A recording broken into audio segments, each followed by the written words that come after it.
तो भारत विभाजन के बहुत सारे कारण हैं। विभाजन किसी देश की भूमि का नहीं होता, विभाजन लोगों की भावनाओं का होता है।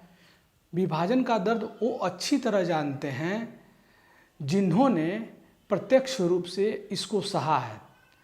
बंटवारे के दौरान जिन्हें अपना घर बार छोड़ना पड़ा, अपनों को खोना पड़ा, यह दर्द आज भी उन्हें सालता रहा है। भारत पाकिस्तान, उत्तर दक्षिण कोरिया और जर्मनी का विभाजन आम लोगों के लिए काफ़ी त्रासदीपूर्ण रहा है।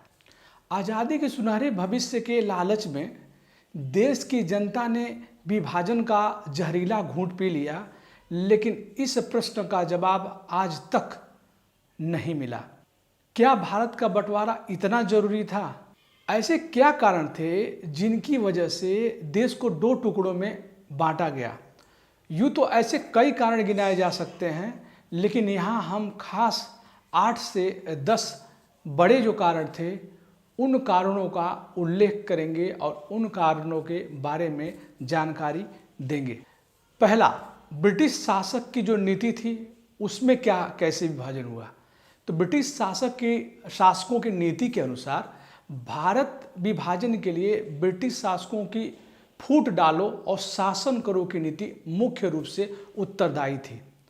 इस नीति का अनुसरण करके उन्हें भारत के हिंदुओं और मुसलमानों में सांप्रदायिकता का घोल दिया था। इसके अतिरिक्त ब्रिटिश शासकों की सहानुभूति भी पाकिस्तान के साथ थी। शायद इसलिए वायसराय लॉर्ड वेवेल के संवैधानिक परामर्शदाता वीपी मेनन ने सरदार पटेल से कहा था कि गृह युद्ध की ओर बढ़ने के बजाय देश का विभाजन स्वीकार कर लेना अच्छा है। अब यही जहर घोला गया, देखिए वहाँ पे, यानी कि लॉर्ड वेवेल ने अंतरिक्ष सरकार से भी मुस्लिम लीग को कांग्रेस के विरुद्ध कर दिया था उस समय। दूसरा देखिए क्या था, अब इससे क्या हुआ कि मुस्लिम लीग को प्रोत्साहन मिल गया। तो ब्रिटिश सरकार आरंभ से ही कांग्रेस के विरुद्ध रही, क्योंकि कांग्रेस ने अपनी स्थापना के बाद से ही सरकार की आलोचना करना शुरू कर दी थी। तो और सरकार के सामने ऐसी मांग रखी थी जिन्हें सरकार स्वीकार करने के लिए तत्पर नहीं थी।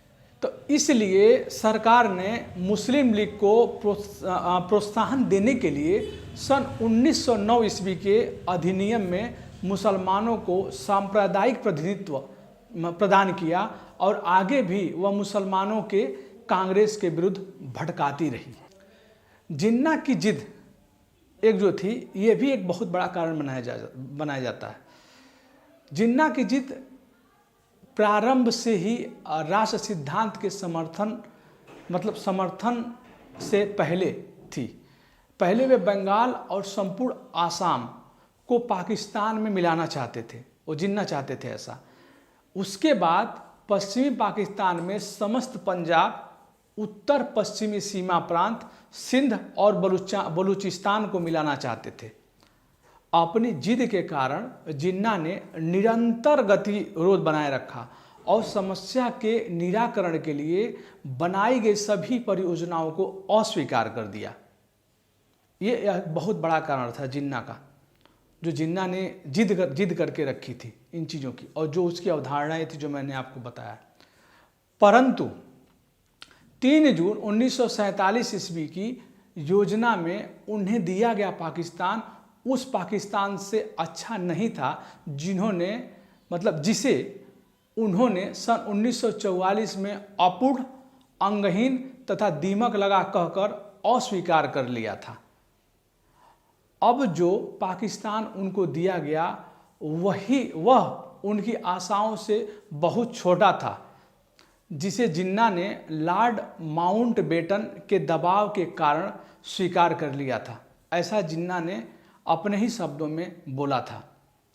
सांप्रदायिक दंगे जो हुए उसको देखिए क्या था। सांप्रदायिक दंगों में जिन्ना की प्रत्यक्ष कार्यवाही की नीति के कारण भारत के कई भागों में हिंदू मुस्लिम के बीच दंगे फसाद हो रहे थे, जिनमें हजारों की संख्या में निर्दोष लोग मारे जा रहे थे और अपार धन संपत्ति नष्ट हो रही थी।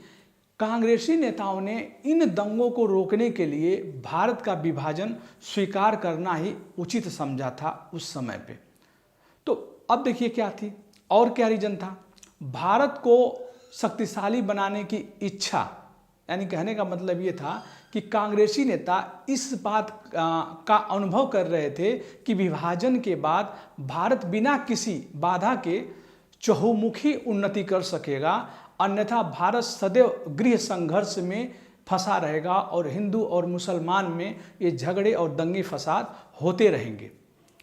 तो 3 जून 1947 ईस्वी को पंडित जवाहरलाल नेहरू ने विभाजन को स्वीकार करने के लिए जनता से अपील करते हुए कहा कि कई पीढ़ियों से हमने स्वतंत्रता व संयुक्त भारत के लिए संघर्ष किया था, वह सपने देखे थे, इसलिए उस देश के विभाजन का विचार भी बहुत कष्टदायक है, उन्होंने बोला। यानी परंतु फिर भी, अब और क्या बोला आगे, उन्होंने बोला कि परंतु फिर भी मेरा दृढ़ विश्वास है कि हमारा वर्तमान निर्णय सही है। यह समझना आवश्यक है कि तलवारों द्वारा भी अनैच्छिक प्रांतों को भारतीय संघ राज्य में रख सकना संभव नहीं है। यदि उन्हें जबरन भारतीय संघ में भी रखा जा सके तो कई प्रगति और नियोजन न संभव नहीं होंगे।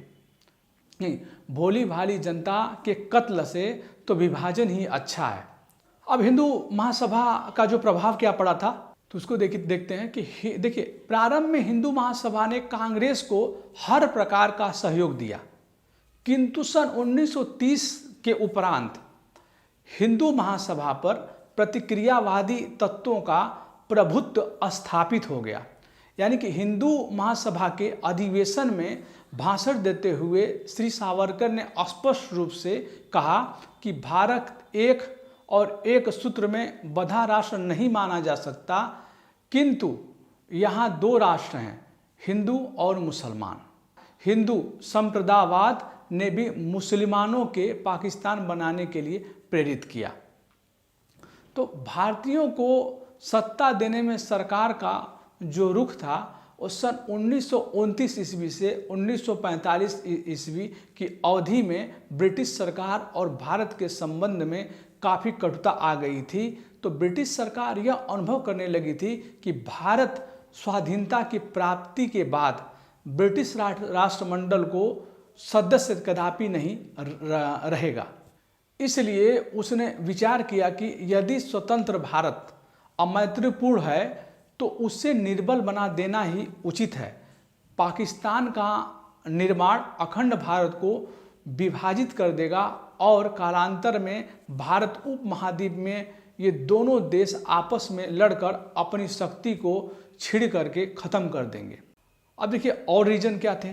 भारत के विभाजन के अस्थायीकरण के में बहुत संदेह था। यानी अनेक राष्ट्रीय नेताओं को भारत के विभाजन के अस्थायी में संदेह था। यानी उनका कहना यह था कि भौगोलिक राजनीतिक, आर्थिक और सैनिक दृष्टिकोण से पाकिस्तान एक अस्थायी राज्य नहीं हो सकता और आज अलग होने वाले क्षेत्र कभी न कभी फिर से भारतीय संघ में सम्मिलित हो जाएंगे। लेकिन अब उसके प्रति कांग्रेसी नेताओं का सत्ता के प्रति आकर्षण था। तो माइकल ब्रेचर ने लिखा है कि कांग्रेसी नेताओं ने समक्ष सत्ता के प्रति आकर्षण भी रखा था। इन नेताओं ने अपने राजनैतिक जीवन का अधिकांश भाग ब्रिटिश शासन के विरोध में ही बिताया था और वे भी स्वाभाविक रूप से सत्ता के प्रति आकर्षित हो रहे थे। यानी देखिए, कहने का मतलब क्या था कि जो कांग्रेसी नेता सत्ता का रसास्वादन कर चुके थे और विजय की घड़ी में इससे अलग होने के इच्छुक नहीं थे, ये सारी चीज़ें थीं। और लास्ट जो प्रभाव था लॉर्ड माउंटबेटन का प्रभाव था।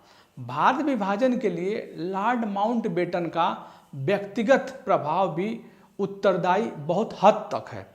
उन्होंने कांग्रेसी नेताओं को भारत विभाजन के प्रति तटस्थ कर दिया था और मौलाना आज़ाद ने ये चीज़ लिखा है कि लॉर्ड माउंटबेटन ने भारत आने के 1 माह के अंदर पाकिस्तान के प्रबल विरोधी नेहरू नेहरू विभाजन के संपर्क नहीं तो कम से कम इनके प्रति तटस्थ अवश्य हो गए।